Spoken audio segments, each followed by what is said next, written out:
Cue the conversation. Hello and welcome to Q the Conversation. What is up? I'm your hostess with the mostest, Paul Amadeus Lane. That is your other host, B. Faust. What's going on, Bryson? How you doing, bro? Paul, I am doing great. Man, we got an exciting topic to talk about today and a great guest. And you know what? Life's a game, and we're about to play it today and talk a little bit about adaptive video games. But Paul, I'm doing pretty great. The sun's out in North Carolina, and I'm feeling good. I love that. We're here in Southern California, sunny, beautiful today. I'm going to go catch some rays after we get done today. And with Bryson, I am so stoked about just gaming and a lot of things when it comes to adaptive and assistive technologies out there. And we welcome you again who are tuning in to Cue the Conversation. And then Bryson, but before we talk a little bit about gaming, the NFL draft is coming up. Now, the draft will probably have come and gone before this episode drops. So let's channel our inner Jedis and let's kind of make some predictions of certain players and who we think they're going to go to, what position in the draft. What do you think, my Jedi friend? Well, the Tennessee Titans will be on the clock first in Green Bay next Thursday night. And the Titans have the number one pick for a reason. They got a lot of holes they need to fill, but the biggest is the field general position. And Paul, you probably feel the same way I do. I think it's pretty unanimous. Cam Ward, the quarterback out of Miami, who wowed fans this season, should have been maybe a Heisman Trophy winner if he had a couple more games, put the Hurricanes in the playoff, but sadly wasn't able to. But he's going to get the consolation prize of going number one, and Music City's about to get their guy. Yes, they are. He kind of reminds me of an old, great Music City quarterback. I'm talking about from Alcorn State, Steve McNair. I think it's great for Tennessee if they draft him at number one, like everyone's saying they're going to do. And I think it's going to be great, Bryson. Paul, we were talking earlier, and you like one guy. His name's Travis Hunter. He plays both sides of the ball at Colorado. You had some kind of takes on where you think he'll go. Where's Travis Hunter land up next Thursday night? I got a feeling that somebody's going to trade up to number 2 to grab him. But I got the strangest feeling that the Baltimore Ravens are going to make a trade with the Cleveland Browns. They're going to trade one of their wide receivers that they have. Baltimore got a gang of wide receivers, and they're going to get up to get Travis Hunter. Him in Charm City, I know that sucks for you, Bryson, because you love the Bengals, but that is just where I'm thinking right now.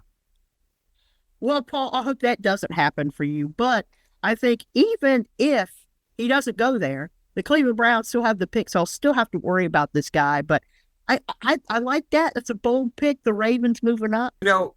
Bryson, we can talk so much about football. You and I are both, we love sports, we love football, and we also love video games too. So Bryson, what type of video games do you like to play, my friend? Paul, I know that this is an easy transition, but I'm keeping it with the NFL. I love a good Madden. Been playing Madden since 2009 with Brett Favre on the cover. Love those games, even though I sucked at them when I was 9. Now I feel like a pro. Every year I got to take the Bengals to the Super Bowl. But recently, I've been back to playing the Batman Arkham series. That's one of those games from my childhood. Since I'm about to graduate with my master's degree, I was like, let's take a little walk down memory lane. So sometimes there's that. And of course, every now and then, got to get on Fortnite, see what we can do. But Paul, what about you? I know you have a lot of experience and background with video games. What are you playing recently? Only because you asked me, I will talk about my background. Yes, I worked on The Last of Us Part 2. Yes, I've worked on The Last of Us Remake. Yes, I worked on God of War Ragnarok. Yes, I worked on Horizon Forbidden West. Yes, I worked on Spider-Man 2. Yes, I worked on the PlayStation Access Controller. And yes, I am an avid gamer. And what I am gaming on right now, Bryson, I'm taking it back to the old school. Sid Meier's Revolution. Those just world-building games just really intrigued me. So that's what I'm doing now. I love world-building games. You ever got into a game like that before? I don't think so. Back in the day, I had some friends in middle school, and Minecraft, of course, was the rage back then. So every now and then got to get back on Minecraft, but that's the only really world video game I've ever played. But definitely, like, sounds kind of interesting. Might have to give that a play here soon. We definitely have to do it. We can even play a multiplayer and we can build some worlds and we can have a lot of fun. What does that sound like, B. Frost? Sounds good. You may have to hold my hand a little bit through it, but yeah, I think we could tear it up for sure. Hey, I got you, dog. I got you. You my dude. I always got you, man. So we're definitely gonna do it. But hey, what we're gonna do right now, we're gonna take a quick break, hear a message from our sponsor. When we get back, we're gonna talk more about gaming and how the assistive gaming out there world is amazing. I am so glad that I'm a part of it. And our next guest is doing some pretty amazing things when it comes to adaptive gaming and how they're helping ones like Bryson and myself to be able to game. So we'll be right back. I'm Paul Amadeus Lane, and that is Bryson Foster. We'll see you in a minute. Quantum Rehab isn't just about mobility, it's about possibility. It's time to rediscover mobility and freedom. At Quantum Rehab, we design cutting-edge power wheelchairs that don't just move you, they empower you. Our advanced technology adapts to your lifestyle, offering unparalleled comfort, precision, and customization. From smooth indoor maneuvering to rugged outdoor adventures, Quantum Rehab ensures you stay in control wherever life takes you. Looking for innovation? Our power wheelchairs feature eye-level technology, giving you the ability to rise up and interact at eye level. Perfect for work, social events, or just feeling on top of the world. With Quantum Rehab, the future moves with you. Visit us at quantumrehab.com and check us out on social media. Quantum, #1 for rehab power. Welcome back to Q the Conversation, ladies and gentlemen. I'm Bryson Foster, and that's my man. Paul Amadeus Lane. What's up, y'all? And now we're going to get to a really exciting part of today's episode, and we're going to talk to Austin Scott from RX Gaming. Now, you may be wondering, what is RX Gaming? Well, now in the world of video games, adaptive gaming is a way to make video games accessible to people with disabilities by developing specialized hardware and software solutions to accommodate physical, sensory, and cognitive challenges. Now, this is kind of an issue that may have been ignored in the past, but now, with organizations like RX Gaming and Austin Scott, MD, leading the way, it's kind of happening. A little bit about Austin Scott, our guest today. He's the founder and executive director of RX Gaming. He trained as a fellow at Cincinnati Children's Hospital. Represent. I'm a Bengals fan, and I also went to Cincinnati Children's, so represent. He's an attending physician at Riley Hospital for Children. And a little bit about him. He enjoys long walks on the beach and candlelit dinners. That's my type of dating profile prompt there. I like that. But the mission of RX Gaming is to serve people with disabilities, providing adaptive gaming evaluations and equipment free of cost to them and their families. We all know that video games open up a world of possibilities for people, and Austin is leading the fight for people with disabilities to have those same opportunities in the video game world. So now we'd like to welcome on our guest for today, Austin Scott, M to the D. Austin, what's going on? Welcome. How are you? I'm doing great. Thank you, Bryson. Thank you, Paul, for having me on. Excited to be here and talk about the thing that we all love, playing video games. That's what I'm talking about. And Bryson and I, we were just like so pumped up, when we were finding out we're going to talk to you about this. And I would say, Austin, if you don't mind starting at the beginning, what made you and the team want to create RX Gaming? Was it something that you all saw a need for, or was it a personal kind of mission that you felt to be able to really help bridge this gap? That's a great question. It started personally. So I'm a rehab physician. I was Cincinnati Children's, as Bryson was saying, and kind of like in my third year of training, I was trying to figure out what in the world I wanted my life to look like when I became an attendant and started to doing kind of like the big adult world stuff. And I was trying to think, okay, what do I want to be doing as like my passion project? And a lot of people in Cincinnati do like adaptive sports and things like that. And I was kind of thinking about the things I'm passionate about. And I was like, well, we help people play wheelchair basketball, adaptive rock climbing, things like that. Why are we not doing it with video games? Like, that's something I'm passionate about and also something people want to be able to do. So I started doing research into it, found out about other like organizations that are in the field, like Evil Gamers, and kind of reached out to them and learned from them what adaptive gaming even was, because I had no idea what I was doing at the time. And started talking, how can I incorporate this into Cincinnati? And it kind of grew over the years, and we can kind of talk about like what it turned into and how it's morphed from where I started 3 or 4 years ago now. But it kind of started as a personal passion project of me wanting to do it as a rehab physician and helping the people I already help, but do the things they love, and kind of grew over time. That's awesome, Bryce. I mean, when we are able to hear like the origin story, it's pretty amazing, isn't it? Yeah, it very is. It's kind of great to see how you had this idea, and now you're putting it into action, and kind of filling a need in the disability community. That's kind of where my next question for you comes from. Is there's a lot of need in the disability community. Paul and I've talked about it a little bit. So how do you feel like programs like RX Gaming kind of fill that need, and what do you see that need kind of growing into? I think it's a huge need. And I feel like even in just the last 2 or 3 years of hosting public events has only opened my eyes more to like how we need more events like this, and not even gaming related, but just opportunities for people to come out and socialize.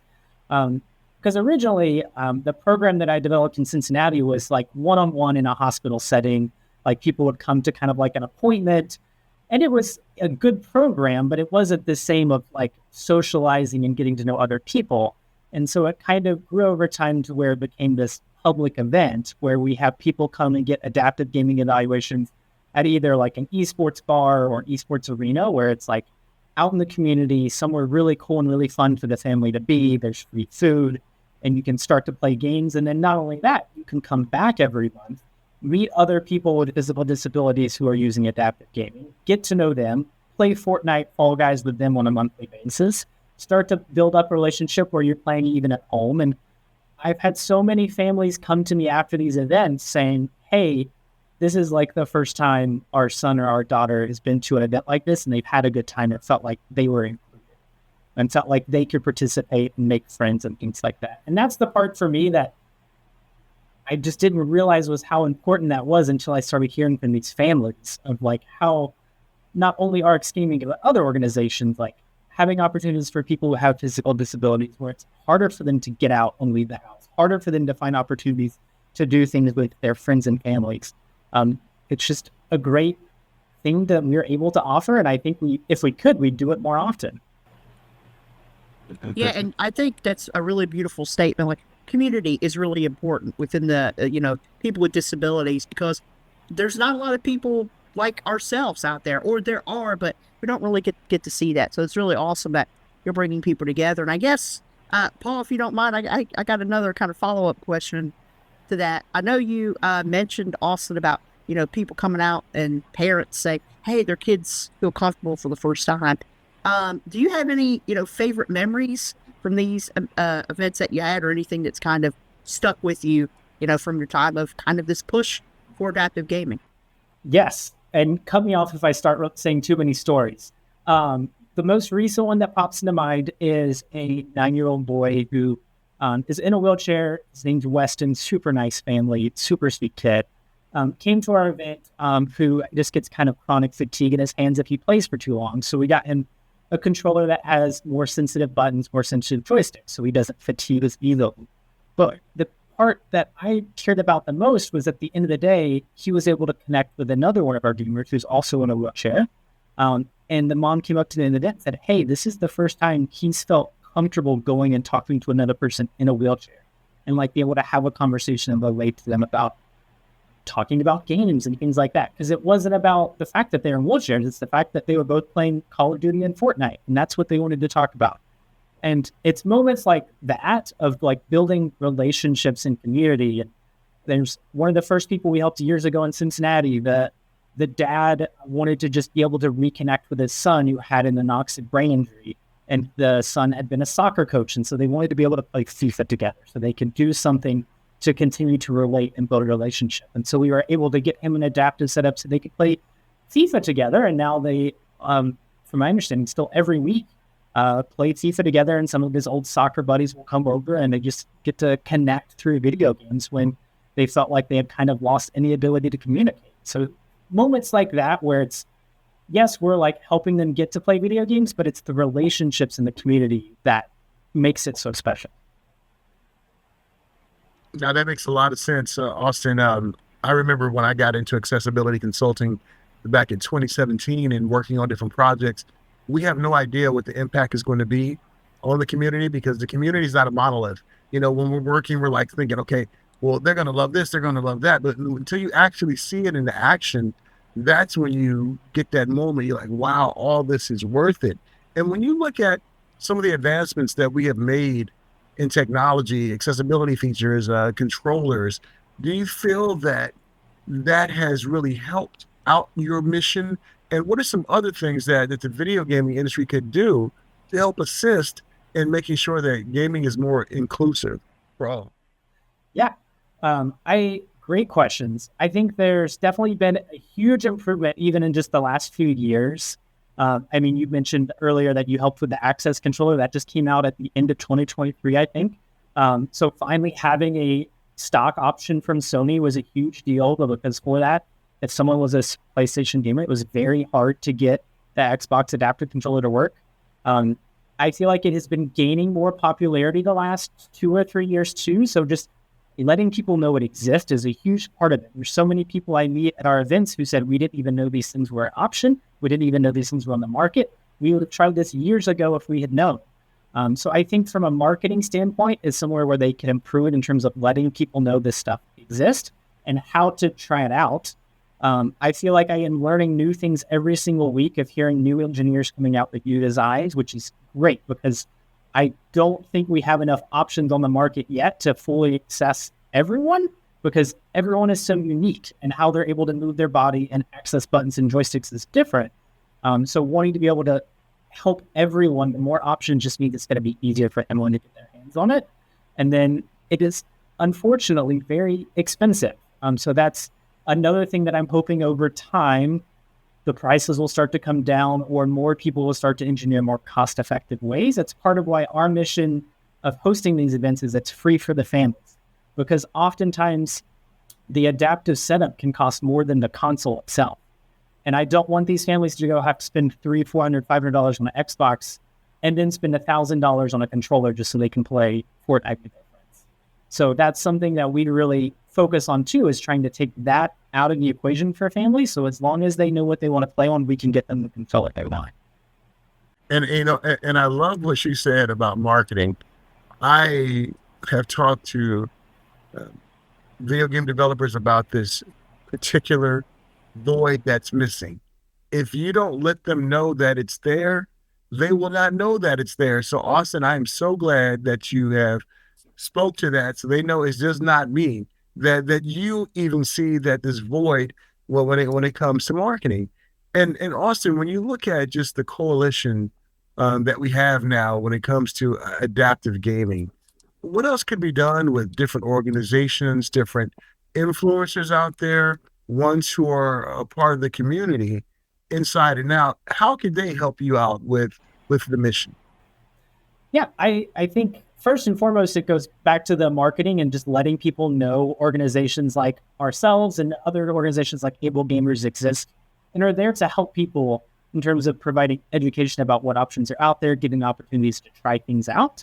I think getting into like the influencers and things like that, those are the ones who have the say, who can like impact the developers and the actual corporations who make like Microsoft, Sony, Nintendo. Like at the end of the day, if they don't make it, it's going to be a lot harder for people to do it on their own. So the fact that after years of pressure, Sony finally made the Access controller, and now that we're getting into like the Switch 2 and probably the PS6 and the new Xbox coming out in the next coming years, having updated accessible controller options for those new systems is going to be pivotal to helping these people. And the Xbox adaptive controller is almost a decade old now and has never really got any major updates. So like there's definitely room for improvement. And the more people talk about it, the more people are kind of aware of it, the more likely you're going to put pressure on those big organizations to actually do something about And then also letting people know about organizations like RX Gaming that we exist. We're still a small organization. We only function in Cincinnati and Indianapolis, but we're willing to help people who are in those cities, or even if you're outside of the city, we're happy to have meetings and talk with you about options that you have. We just had a meeting with someone from Miami who just wanted to know more. So knowing who to reach out to is also really key. There's tons of people who are willing to help. It's just hard to find them. That's what I'm talking about, Bryson. Pressure makes diamonds, right? Yes, sir. Most definitely. Most definitely. And I guess my question is, you kind of alluded to that, saying, you're kind of focused in Cincinnati and Indianapolis. So how do you see the expansion of RX Gaming kind of moving forward in the next couple of years? What do you think is kind of logistically the next step for you all? Yeah. So we currently host events once a month in those two cities. We have talked about eventually expanding to other cities, most likely staying kind of logistically close. So we've talked about doing Chicago or Pittsburgh would be other cities that we might want to expand to soon in the coming years, as long as we're able to identify people in the area who are local, who are willing to kind of support what our local events look like.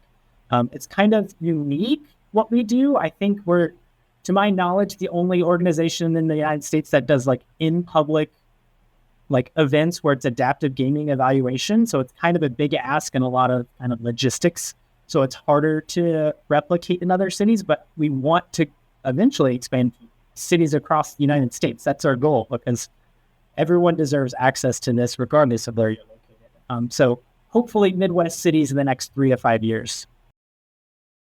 Got you. And so I know you mentioned kind of some challenges earlier, and expansion sounds like you all want to move, but kind of with some of the challenges you have, I think sometimes with disability accommodations there is this one size fits all that's given to everybody regardless of their physical disability. So how are you all kind of combating the different needs of different groups within the physical disability subset, and also you mentioned the cost. Kind of how are you kind of getting around that kind of two-pronged approach that you kind of mentioned?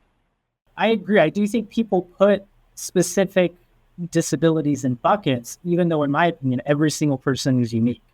And I think it's really shows itself when you do an adaptive gaming evaluation of, just because they might have a similar disability to someone you've worked with before, that doesn't mean the adaptive setup is going to be anything similar, because it's also going to depend on the game they play, the game system, and also what their individual movements and weaknesses are and what their limitations are. And so trying to piece all that together is kind of what makes adaptive gaming evaluation so fun, because it's different for every single person. But it does kind of limit when people are doing creating new adaptive technology, they try and make it very narrow focused instead of having kind of universal things. But that's why we just need more options on the market, so we can just have available things to try for different people. And then as you asked about, it is expensive.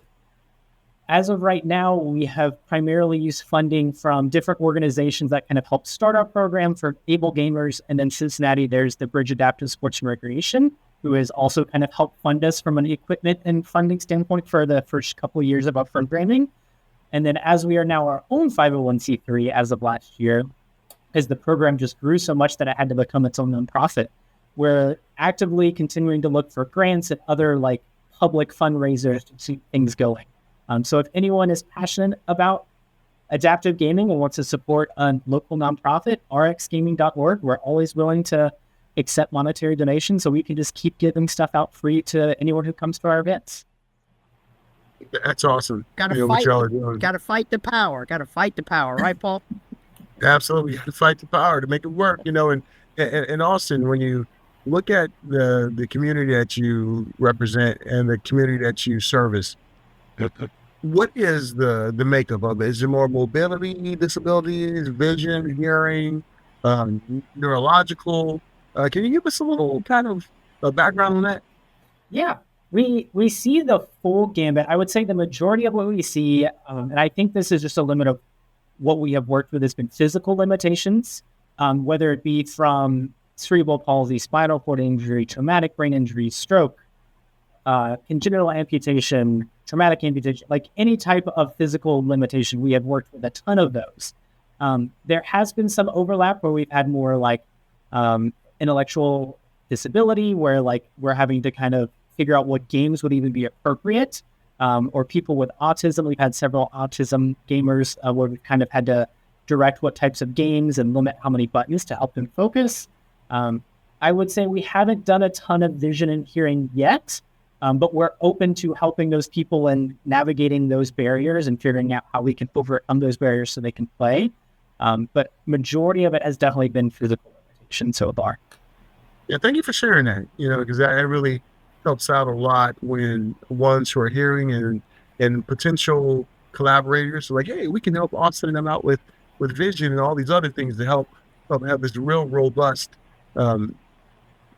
situation or when you look at the pillars that you all have with the access, community, education, and innovation, it can really help make those pillars just stand even stronger. Thank you so much for sharing that, Austin. Yeah, good fun. All right, so as we kind of wrap this up, Austin, anything else you'd like to share with the viewers, the listeners out there about RX Gaming that we haven't touched on already and you'd like for us to talk about? Yeah.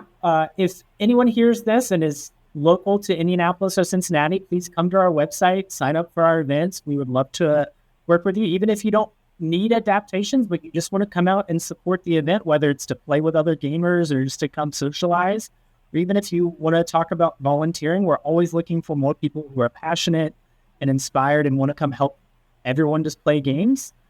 If you're listening and you are kind of in that place where you want to play games, but you haven't played games in a while because of your injury, I want you to know it's possible. Regardless of what your injury is, you can play video games. And we can help you figure out how. And I always tell people the first night we're helping them, hey, we're going to try out a bunch of stuff. You're going to get discouraged because you've never done this before, but we will find you something to help you play. And I just want people to know, if you're hearing this and you're scared, like a lot of our gamers come scared and nervous and don't know what to expect. And we will help you play the games that you want to be able to play. Just find us. And even if you're far away, I can always try and find someone who might be local or a national organization that can help you out. I just want everyone to be able to play the games they love. I love that, Austin. And now we can talk about what Bryson really wanted to talk to you about. That was some candlelight dinner. So tell us about that. What does that look like? What kind of food is on the table? What kind of music is going? That's what Bryson really wants to find out, right, Bryson? Yeah, I mean, I'm a food guy. I'm trying to grub all the time. So we do Italian. What's going on, Austin? Where are you going? Where's your go-to? My go-to, I'm a big Southern comfort food kind of guy. I grew up in the South, even though I live in Indianapolis now. So that is when I need something to like help my heart make it through a day, Southern comfort food will definitely help me.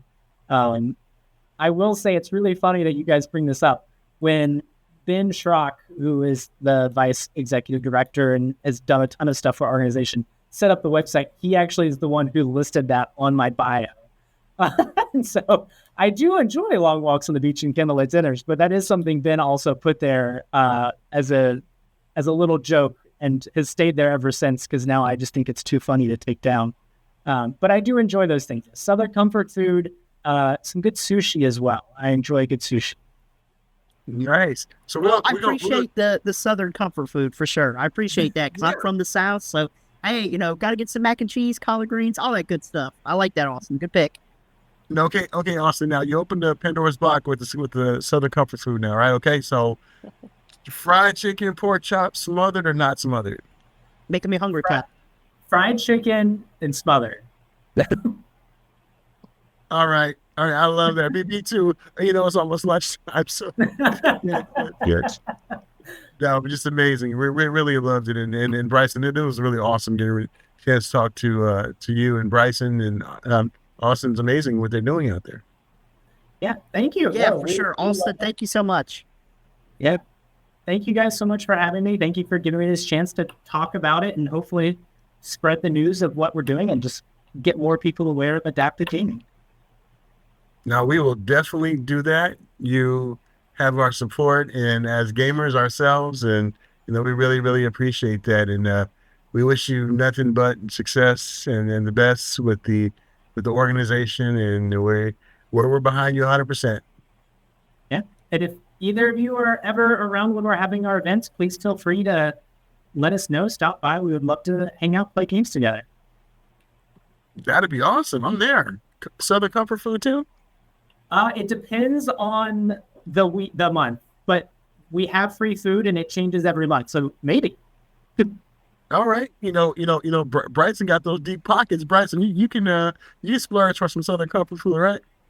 Yeah, but Paul, you know what? If we're in Cincinnati, give me some Skyline. That's what I want. That's my kind of Ohio comfort food. Come on now, give me coney and some chili.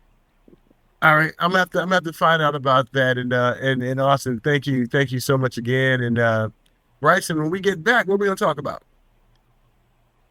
We're gonna wrap it up, Paul. We'll also kind of have some closing thoughts. But Austin, thank you again. This is really informative. And Paul and I will be back in just a second. This is Cue the Conversation.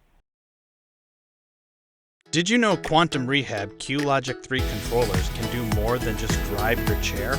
With Bluetooth, you can connect your controller to computers, tablets, and phones. Take computer gaming to the next level. Make it more accessible and more fun. Quantum Rehab, #1 in rehab power.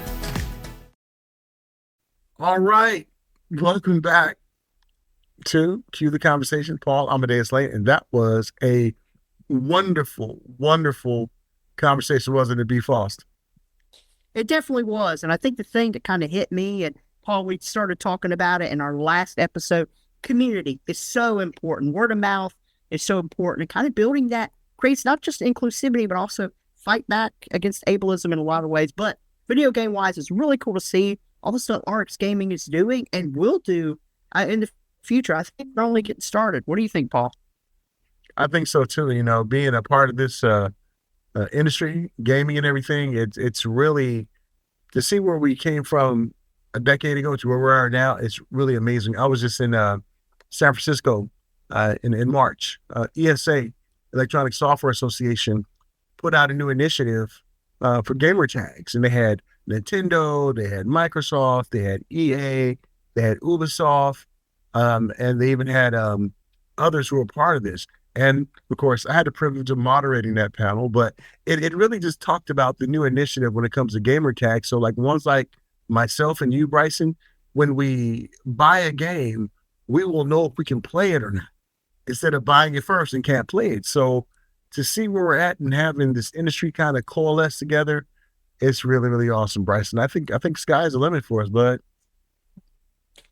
I agree with you. And hey, may have to broaden my horizons in gaming once we get those more adaptive controllers and stuff. I gotta get out of my sports lane, but for sure, yeah, I think it's really awesome to see all they're doing, and not just on the video game front, but also tabletop games, which really just seems like they've got their own little avenue carved out. And I hope to see kind of more backing for them, but also for them to continue to combat those challenges we kind of talked about as well, which there are a lot, but seems like Austin and his crew over there at RX Gaming are ready to take it head on. I totally agree. And comfort food and Southern comfort food and all that. I mean, that's what I'm talking about. See, Bryson, the show has devolved into a foodie fest right now because I'm hungry, you're hungry, and it's time to grub. But you can connect with me, Paul Amadeus Lane. You can reach me on all social media platforms. B. Foss, how can they connect with you? So on Instagram, Bryson Foster 259 is where you can find me.